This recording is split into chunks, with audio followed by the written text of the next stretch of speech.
Welcome to the Teaching with Creativity online show. I'm your host, Susan Riley, founder of Education Closet, and today you are in for a real treat. I am interviewing amazing art teacher and coordinator, Amy Zschaber. If you are not familiar with Amy's work, definitely check her out. We'll include all of her information right here on this show and in the show notes. Today, we're going to be talking all about STEAM and how she goes about coordinating her art program out in California and how that might be different for others all around the country and the world. So I know you're going to be enjoying this show. Let's dive in.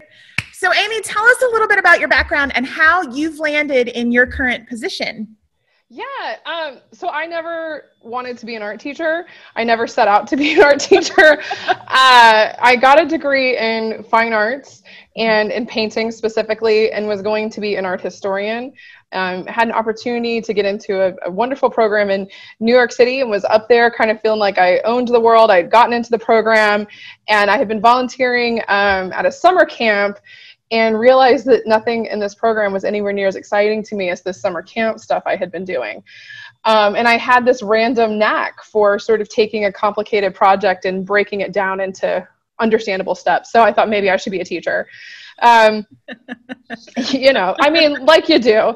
And I was very hubristic when I had to pick up a few classes. In one of my classes, I somehow managed to get into lesson plan writing 2 without taking the prerequisite of lesson plan writing 1. And I was mad because they were going to kick me out of the class because I hadn't had lesson plan writing 1. Okay. And I told Melody Milbrandt, who's written a lot of textbooks on art teaching and art education, I told her that it really wasn't that complicated to write a lesson plan, and I didn't need that prerequisite anyway. The things we do when we're young and we don't know any better, right? Right. Later, I ran into her at a meeting and she was like, "You look really familiar." And I was like, "Yeah, not for the right reasons." So I was really hubristic. I got into teaching and started at a private school, ended up into Title I. And it was going well. In Georgia, they were starting to do some things we were having to test in the fine arts. Mm-hmm. And I really wasn't a fan of that. And, you know, sometimes things have to get worse before they get better. And it just wasn't for me. And I was starting to think, you know, maybe I'm going to have to do something else with my life, or, you know, still do something art. But I don't think I'm cut out for this because I wasn't teaching art at that point. I was teaching, I don't know what I was teaching, but it was unpleasant for everybody. So I just started looking for jobs and had a contact out here on the West Coast. And she had just gotten a promotion and was like, "Hey, my position's empty. Maybe you should come out here and in an interview." And I did. And it was the most psychotic thing ever. I came out and interviewed and they offered me a job, and I basically moved having been to the town for a number of hours. Wow. It was, you know, so that says a lot about how I felt about my current situation. I think that I was like, let me just move across the country. So why not? And it was really good because I think we have a tendency to think that education is what our experience has been. Mm-hmm. And my experience had only been in one state. Mm-hmm. I've been in several schools, but Georgia's a right to work state. So I'd never dealt with unions before. And there's pros and cons to both situations. Sure. So it was a real learning experience. And while I was here, I was kind of loving life teaching where I was teaching. It was a wonderful job, wonderful students. But I had kind of taken a step backwards in that I knew I was going to have to sort of rebuild a reputation or whatever, because I knew that there was something more I wanted. I like being in leadership positions. And randomly this position came open that I'm in, and it's a visual and performing arts coordinator and STEAM coordinator position with a county office. Mm-hmm. And I think you and I both know these are positions that come around once, twice in your lifetime. Yeah. One famously came around in Georgia right at the beginning of my career, and I remember being aggravated that person just couldn't hold on for a few years. Why couldn't she retire when it was convenient for me? You know, because I just wasn't quite ready for that position. So here I was, and I thought, there's no way I'm going to get this job. Nobody knows me. You know, there's all these hometown people, but I aggressively pursued this job. I went through Shutterfly and I made a book about how basically how amazing I am, which is not really how I feel, but I feel like when you go on these interviews, you're selling yourself. Yeah. So I did that, and I sent it to the superintendent of the county. And, you know, there's some hubris here. So I did that, and I aggressively pursued the job. And then when they told me I was going to have an opportunity to present a lesson plan, and I really kind of felt like it was going to come down to this lesson plan and how I taught it and what I did, I thought, man, like, let's, you know, if I was playing basketball, let's leave it all on the court. If I lose the game, I want to know I lost, giving it my all. So I obsessed about that for a few weeks and came in, and, you know, it's honestly a blur. I don't really know what I presented, but I guess I did okay. I got the job. But I think that's kind of, as teachers, we have a tendency to think, I'm not there yet in my career. I'm not quite ready for that, or I don't know what that job would be like. I had no idea what this job would be like. I just knew that I felt like I had something to contribute at this level. Mm-hmm. And in fact, when that first job I was talking about opened and I wasn't quite ready in my career, I still applied for it. Even though I knew that I wasn't ready, I felt like at least my name is in that room with those other people, and they know, hey, this woman's coming. She's going to be here eventually.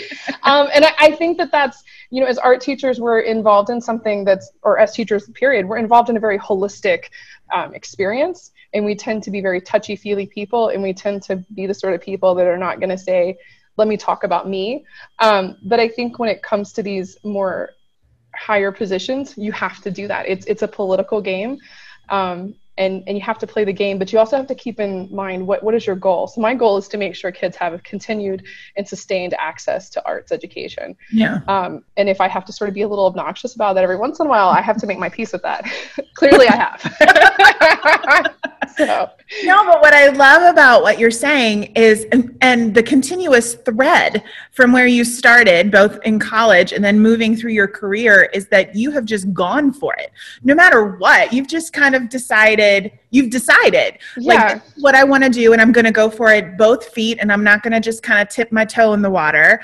I'm going to make a splash wherever I go. And I think sometimes, particularly in education, people don't want to rock the boat, you know, and they're a little nervous about taking that next step, or even something like arts integration and STEAM. I don't know if I can do that. I don't know if I'm allowed. I mean, I have heard so many times, I don't think I have permission to do that. And I want to yell, like, you don't need permission. Why are you waiting for permission? They're going to tell you no. I mean, I had someone tell me one time, I don't know what my budget is. They never give me a number. Yeah. That to me means spend a lot of money. Go for it, and then apologize later. Like, I didn't know. I'm going to go for it now. I didn't know, but I can't send the 3D printer back, so I guess it's mine. Sorry. But that's not what most people think. And I love the fact that you have just taken that by the horns and just said, you know what, I'm going to make my pathway. I think that's a fabulous model for a lot of us to follow. Well, and you know, what we're talking about is all the times it worked out, right? But I've been on plenty of interviews where I thought I bombed that. And I've, you know, gone on interviews that I thought I nailed and then later didn't get for whatever reason. And it was devastating. You know, and I think that's what we have to remember is that, like, yes, there are these great peaks, but if you're going to have those, there's also going to be moments where you're like, or there's also that moment that, you know, I drove a really long ways to go on this interview. I really wanted the job. I show my portfolio, I do all this stuff, and I'm put in a room with a sheet of paper and I'm told, draw a picture, and they're going to hire me based on what I draw. And I wrote, this is a curse word, and got up and left because I was like, nope, this is not for me. I'm out. You know, and then in your car home, I kind of calmed down and I'm like, yeah, I hope those people don't know other people because no one's going to hire me now. But, you know, but there are those moments where you're going to be like, I'm a little bummed. It isn't working out the way I want. And you just kind of have to have faith that there's always going to be another opportunity. Oh yeah. Well, and you're right that we all hear that, the positive stories of how it works out, but what happens when it doesn't? And not only that, but the idea that I loved when you said this about the, sometimes the opportunities aren't going to work out. It's what you do when it doesn't. It's that you pick yourself up and you go back and do it again, because you're always going to have those faltering moments, those embarrassing moments when you're like, I cannot believe that I just said that or did that. And wow, nobody else, that's the other thing. Nobody else is going to hire me, right? Nobody else is, or this is going to follow me around wherever I go. Yeah. And I read in option B from Sheryl Sandberg, that new book that she has out. She talks about the idea of permanence, and that is a huge factor when it comes to whether or not people fail and stay in failure or fail and move forward, is the idea of permanence, that we have this script in our heads that say, yes, it's going to last forever and this is going to be the worst moment. And really, it's a blip on the radar. You pick yourself up, you go. And if it follows you, it's okay. It'll eventually drop off somewhere. And I think you have to know your own gut too. Like, first of all, as a Southern woman, I have to tell you, Scarlett O'Hara said it best. Tomorrow is another day. It's going to be okay. And I tell it to myself all the time. I'm like, man, I'm just going to have to fall on the sword because I messed that one up. But the other part of that is that there's always going to be people that are trying to give you advice, that are speaking from their own place of fear, or they're coming from their own experience. So good. Yes. And I've certainly had things that I've been involved in that were leadership things that became just sort of a time suck. And I started to look at it and I thought, I don't really have time for all these things in my life. Something has to go. What does it have to be? And I'm like, okay, it's going to have to be this thing that everybody's telling me is an amazing opportunity, but it's not feeling like one to me. And I famously stepped down from one, and in the person who was kind of like the big in charge head honcho person, she was like, you're really making a mistake. You're going to really regret this. And let me tell you something. I quit, and the next day everybody else called me and was like, oh, you're so lucky. You're out of this thing. And guess what? It has not hurt me at all. In fact, if anything, it's only been good for me. So, and of course that's, years in my past, but that's my thing, is you have to know your gut, and you have to know, hey, what, this isn't right for me. And when you know that, you need to get out then, because the longer you stay, the more problems you're creating for the people who are going to have to pick up the slack because you're like peacing out, Yes. So if it's not for you, you got to go. Yep. Yep. Honing that GPS, that gut positioning system is really good. Okay, so we're going to switch gears a little bit. That one of the things we do at Ed Closet, the thing that we do at Ed Closet, is about arts integration and STEAM. And, I'm curious for you how you differentiate between the two, because it's a matter of contention around a lot of folks. So I like to know, for you, how do you differentiate between them? Well, I don't feel like there's any contention. So I feel like there's contention maybe from other, maybe non-arts people. I don't know. I definitely have seen people who are more STEM upset that they feel like STEAM is sort of, like, this was our territory and now you're going to kick in here too. But I kind of understand how they feel, because someone recently was like, it's not STEAM, it's STREAM, because we have to have reading in there too. And I was like, come on, lady, really? We read all the time. But at the same time, right, she has a legitimate point, and it, whatever, maybe it'll be STREAM eventually. For me, I see arts integration as a huge umbrella, and there's all sorts of subcategories underneath that, and STEAM is one of those categories. STEAM is a type of arts integration, but it is very targeted, and I understand in different arenas, it's not going to be arts integration. If you're a science teacher, you may not feel that you're calling that arts integration. If I was an administrator, I'd say, well, you are doing art and you are integrating it into your science class, ergo, you are, but you can call it whatever you want to make yourself feel better. It doesn't bother me. But yeah, I just see it as a subcategory of that. And it's a very specific category. I do think it gets dangerous when people are calling things STEAM, but then there's no math or art in it, and it's just STE, right. or there's no technology and it's just SEAM. There's all those different things. I think it's important to remember that it's a conversation between all of those subjects. Yes. And while, yes, a pencil is a piece of technology, I don't think just because you used a pencil, you can really say that you did justice to technology or the technology standards of wherever you are. Right. It's complicated, but definitely for me, I do a lot of professional development for teachers about arts integration. And when I do STEAM, I just feel like it's another type of arts integration that I'm doing. Yeah. I hope that isn't upsetting to people. Well, here's the thing, but like you said, it is a conversation, and here's the thing that kind of, it doesn't amuse me, but it interests me when I watch different people talk about STEAM and arts integration. Sometimes people seem to get into some very specific camps, like you are a STEM camp person or you are a STEAM camp person, but they're holding on for dear life to this camp. And it is a conversation. I don't know that anybody needs to be offended because it's an approach. And it's really about dialogue and inquiry across the board. And so if we're not willing to have that conversation, if we're not willing to ask questions about it and honestly listen to other people and other perspectives, I think we're shooting ourselves in the foot, you know? Well, I think we have to look at our end goal. You know, what is our end goal? Our end goal is for students to rigorously learn about the world around them, to be prepared to have careers that don't even exist yet, right? Yeah. So sometimes that might be a STEM project.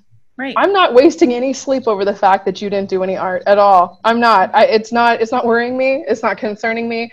Right. Sometimes you might do a STEAM project. I feel like there's room for everybody. Yeah. And I feel like when you start to have teachers sort of have these like infights or this sort of like struggle for dominance or whatever, that we're losing sight of the big picture, you know, and yes. We're all in this game to educate people, whether you're at the tippy top superintendent level or you're a first year teacher, we're all here to educate people. So we have to keep that in mind. And I'm not really worried about the STEM, STEAM, SEAM, STREAM, you know, arts integration.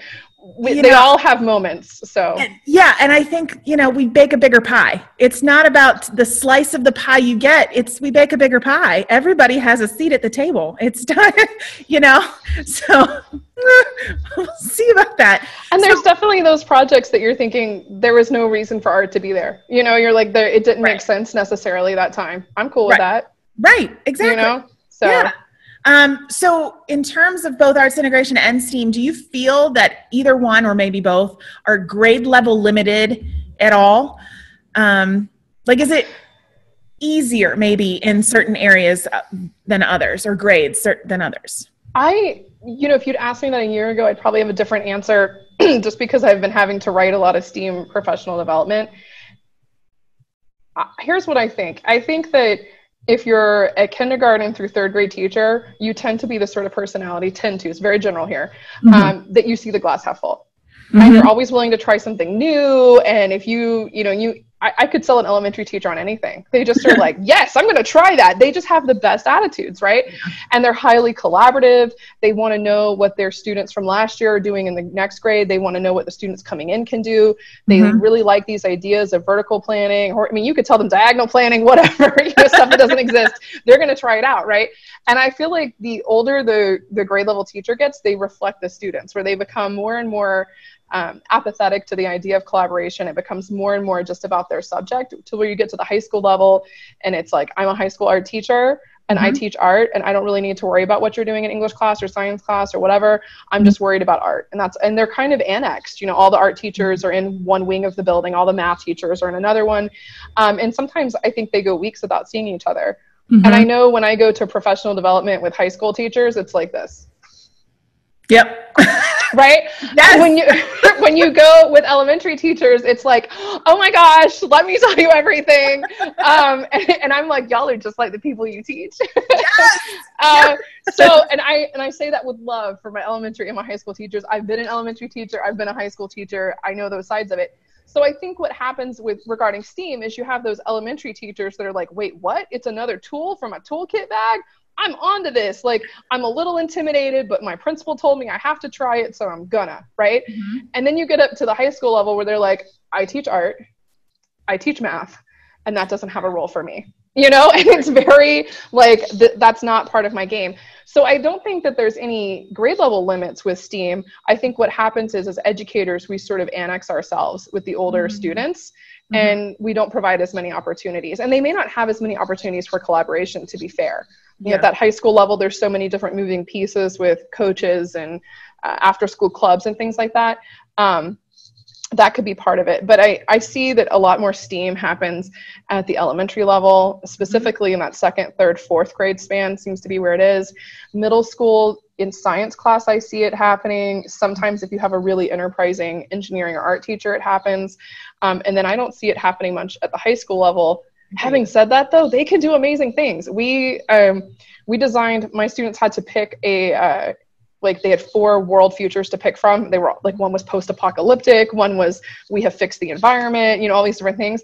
And then they had to design a car based on where we think the future of cars is going currently. Mm-hmm. And then they had to price that car based on the cost of these materials. And then they had to build a model of it. Wow. Right? Yeah. At the high school, you can't do that at the 3rd grade level and have it be anything more than cute and fun. Like at a certain point, you're hitting their capacity to listen and understand these things.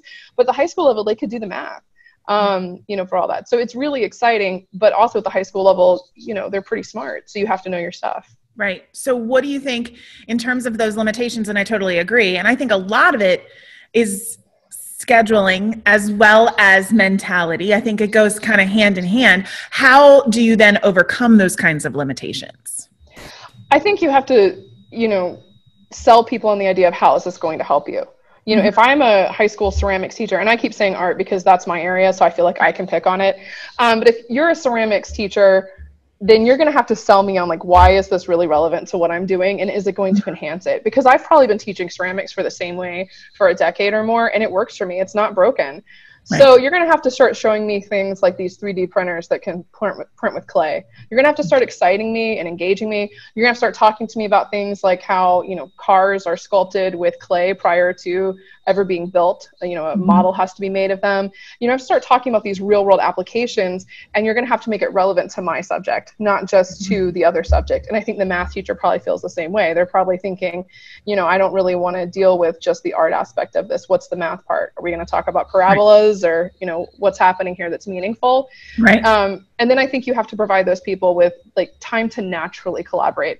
I think we have these professional learning communities or whatnot, and it feels when I say that, because we're both making the face, which is like, man, it's such a wonderful concept that has been so ruined. Yes. So you have to provide people time to naturally collaborate, whether it's like a lunchtime and you cater it once a week to kind of force, encourage people to come together. Yeah. And I think if you give people opportunity to naturally collaborate, you're going to have a lot more success than if you force them to be in a room together. So. Yeah, I totally agree. So pivoting on that whole PLC, we're rolling our eyes, that whole thing, because, and you're right. I mean, it is a good idea, but putting it into place and how people have done it. And again, goes back to implementation, like so many other things. But it aligns with the idea of shifting priorities, that we're constantly getting new things coming at us, new priorities that are being dumped on us year in, year out. How does that affect creativity in the classroom? And then how can we, on the follow-up to that, how can we ensure that it doesn't drag us down? So the idea of having all these expectations, like now I got to do a new curriculum this year, we have a new framework, there's this new philosophy.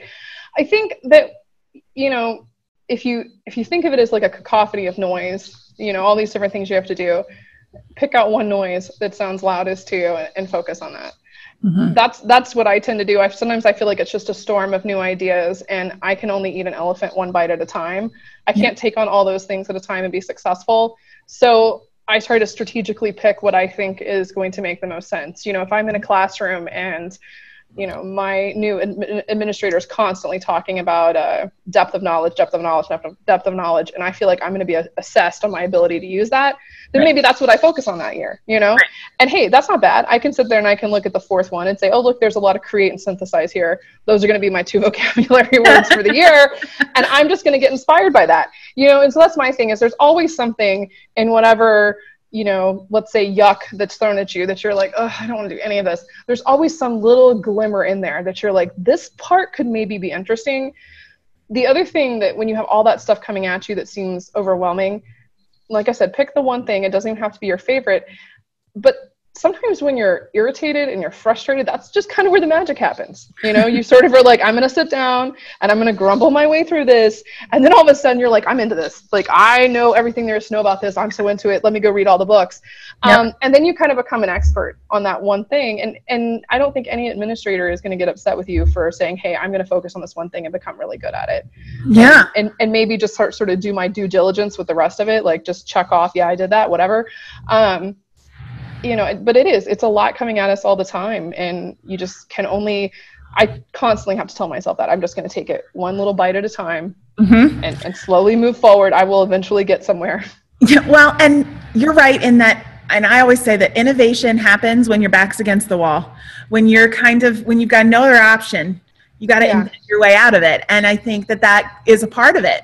So speaking of that, tell me about your new visual art integration curriculum. I hear that it's like going like gangbusters, and I'm so curious about this, like how it happened and what it's like. So we had a proposition about 30 years ago in California called Prop 13 that lowered property taxes. When it lowered those property taxes, it decimated spending in education, and the arts were really, really hit. Yeah. So what's interesting is while we're in California, or I'm in California, and we have Los Angeles and San Francisco and, you know, Sacramento, we have these beds of culture.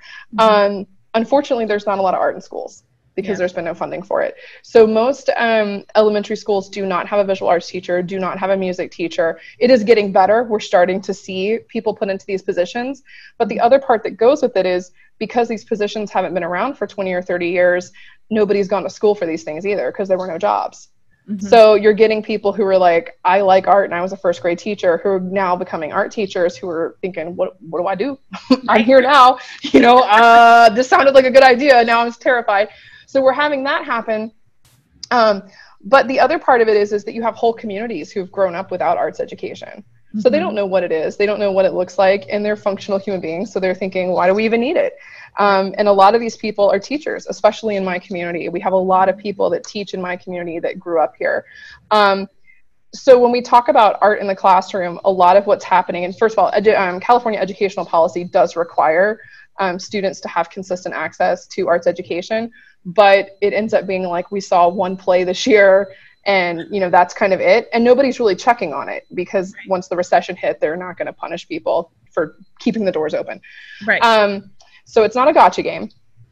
But what I noticed was that we have a lot of Pinterest kings and queens that are going to Pinterest, and they find a good project. It's not necessarily a bad project, right? But it may not align to their standards. It may not have rigor. It may not really be creative. It might just be mostly more of like a craft or something that's enhancing the educational experience, but it's not integrating any real learning. And they're at least doing that, which I deeply admire. And so there's a demand for it. When I have more make and take workshops, it's like people just show up. They didn't register. They just roll on in there, and they're like, I need an art project, you know? And I love that. So I thought, you know, I think that there's a demand in my area for some, you know, basically art integrated lessons that are rigorous and that align to their standards. In California, a lot of our districts are adopting a new English language arts curriculum this year. One of the curriculums that was most widely adopted in my area has a really wonderful framework of 10 units, and the stories in it are really, really wonderful. It's like excerpts from Tom Sawyer, from Julie of the Wolves, you know, sort of iconic children's stories. And I thought, you know what, I'm going to go unit by unit for every single grade level, and I'm going to have an integrated art experience. And I started doing it, and then I thought, I think I'm kind of writing a curriculum here. And then I was like, maybe I should get it done before the school year starts, and that was like May. And I thought, oh my gosh, maybe I need to get on this thing. So yeah, so it was a busy summer. But yeah, so, and my big thing is that if you're a classroom teacher, you just don't have time necessarily to write that rigorous art integrated lesson. I know last year the math teachers came to me and they said, we want an arts integrated lesson for high school math, and we want it to be a digital art project. And I was like, well, that is a really specific request. Yeah. But I loved that they were asking that question, but it took me 3 weeks to write that lesson, because I had to really understand the high school math, and I did not. So I did not understand it well enough to write a lesson. So I had to kind of go back and learn a little bit of math, and I thought it's the same thing for people who are not arts people, that this is intimidating. I had to get past my intimidation of the math, all that kind of stuff. So I thought, you know, what if I can put something together, have step-by-step pictures. I can build in all the planning documents where basically it's ready to go. It says, here you go, you can teach this. And my thing is that once they kind of go through the process, they're like, oh, wait a second, I could write this. I could do this. I got this. This isn't like super complicated. Second grade art is not something that should overwhelm anybody. And so far it's been really, really well. I mean, I say that, but anyway. It's been really, really well received. What was also exciting was that this particular ELA framework has a unit on life science, and all the readings are life science oriented. It has another one on technology.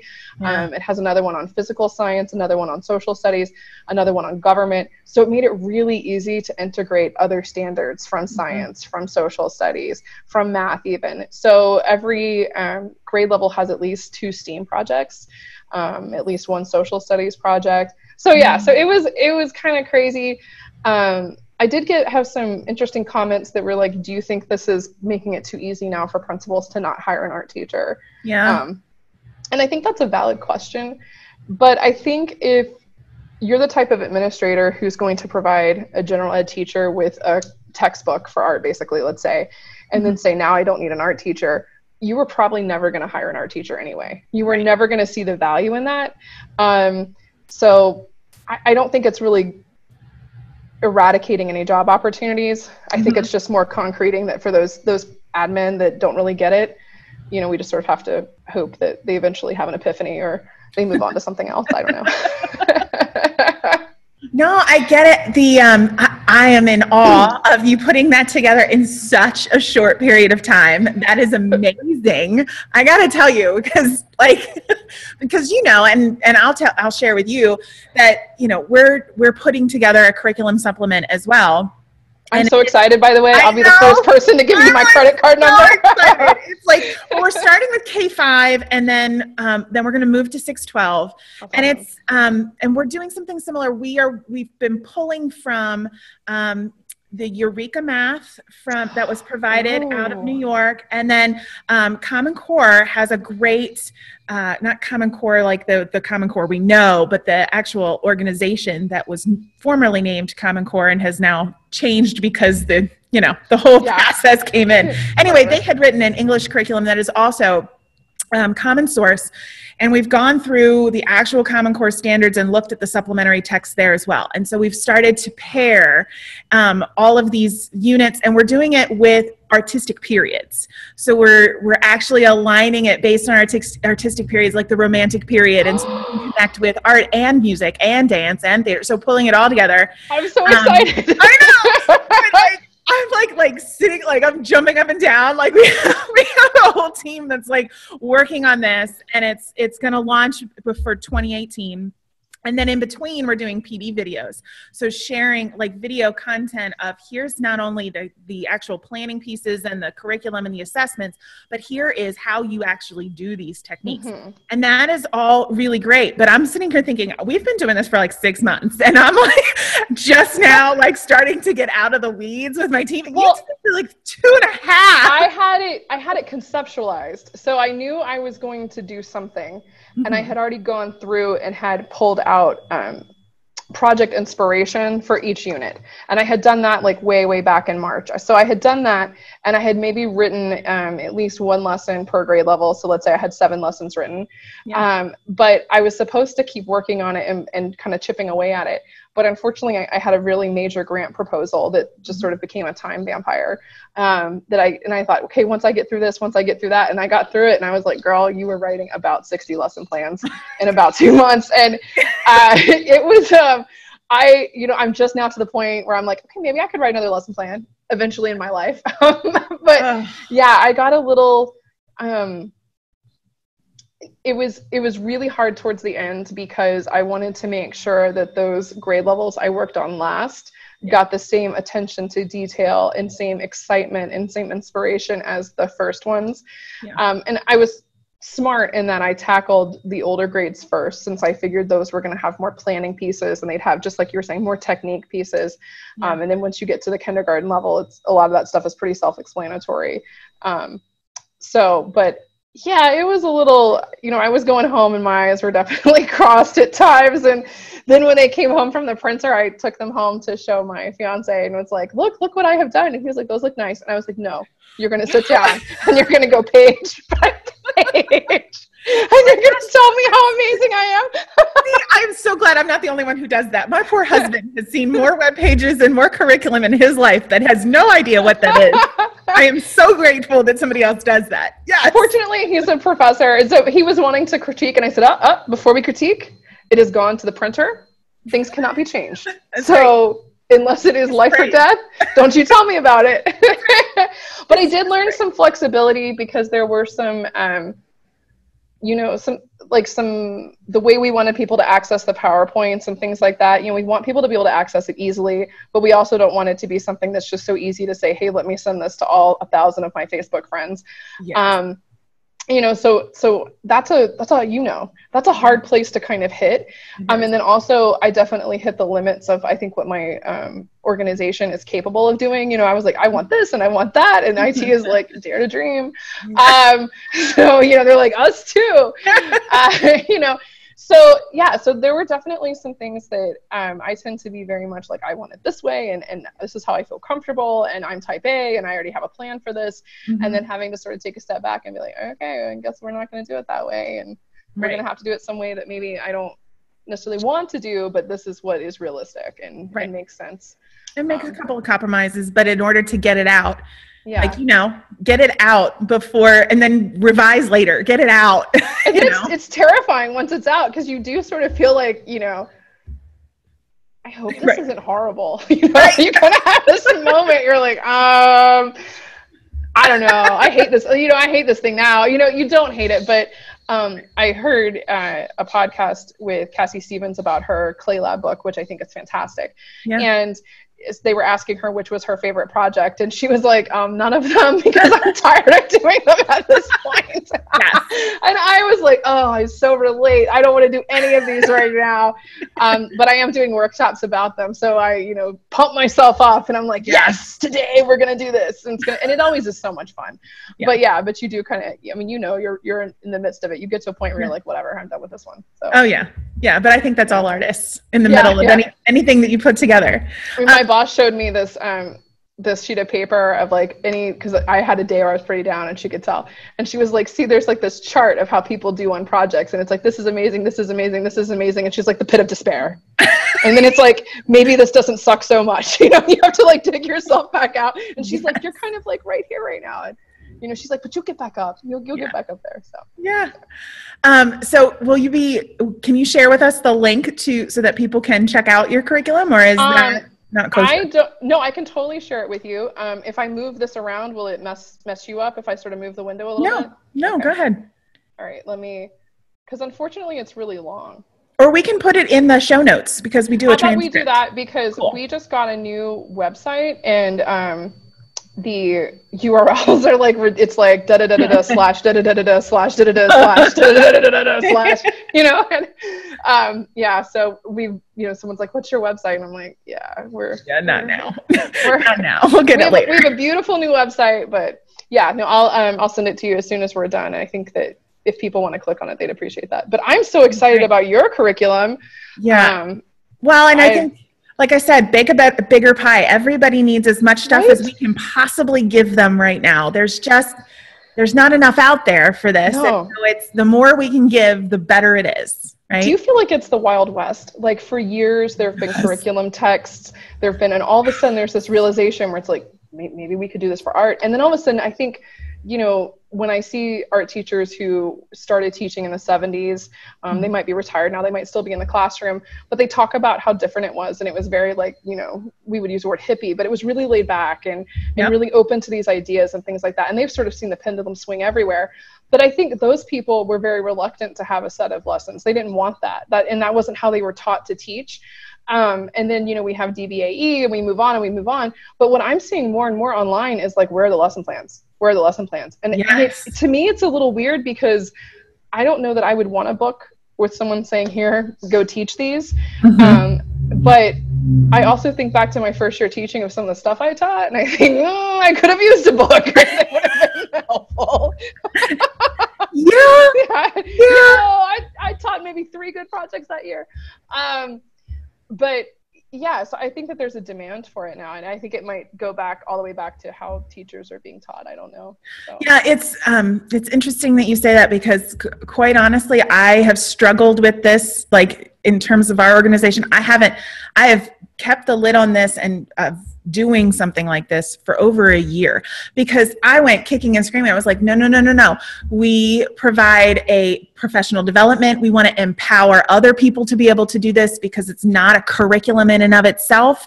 Right. And so I was really nervous to kind of go there, but you're right. Every conference we have, every kind of class we have, where are the lessons? Where can I download them? And I kind of pushed back a lot. Like, you need to be able to do this yourself. So here's the process. I want to see you do it.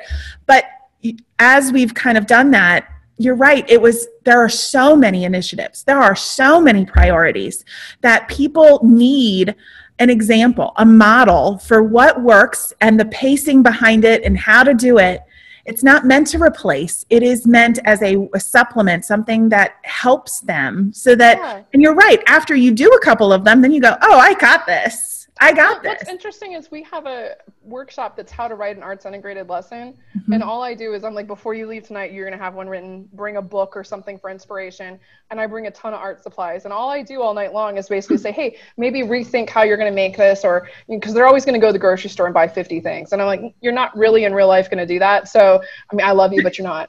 So think about what already exists in your building, what things can we use that are there, and just sort of bringing that practical eye to it. And that is one of our most popular workshops. People love it. And I think all it is just having someone tell you, like, you got this, but just like you were saying, if you have something to tear apart, it's a lot easier to say, I'm going to take this and then I'm going to do this with it, than it is just to invent it. And our goal is for kids to have access to the arts. So my thing is I'm like, these people want to teach art, but they feel like they don't have the capacity. So let's help them get over that little bridge. Yes, I love it. It's a very little bridge. It so is. They can do it. Such a little bridge, but it seems so big when you're looking at it from one side, It seems so big. All right, so to wrap it up, I want to do something creative. What is the most exciting creative thing that you have done in the last 2 weeks? Well, I'm planning a wedding, so there is that, which is, Congratulations, but that is. Yeah, it's horrible and wonderful all at the same time. So that's been fun, and it's our theme is Twin Peaks, because, why not? Why not? Yes. Why not? So that's kind of fun. But I think probably the most creative thing is I'm working on some egg tempera paintings at home. I love I love anything having to do with medieval art. And I love egg tempera. It's near and dear to my heart, and just haven't done enough of it in recent years. So I've been forcing myself to go home. And then, of course, once I get involved, it's 10 o'clock at night, and I'm like, it's time to clean up, But that's probably my most exciting thing. I'm a pretty dull person, generally. So, I mean, it's true, I am. So I love art all the time, and it's not that interesting when that's your baseline. So. No, but it is refilling your creative well, I think, is something that we all let slide as educators. So having something, even if it is something that you think is dull, if it sparks you up and it refills that well, then it's all good. Yeah. What about you? I want to know what yours is. What have you done? My most creative, exciting thing that I've done the last 2 weeks. So during the summer months, my daughter is home with me, or in the office with me, and she's here now, actually. She's over watching or looking at something on the iPad, of course. Nice.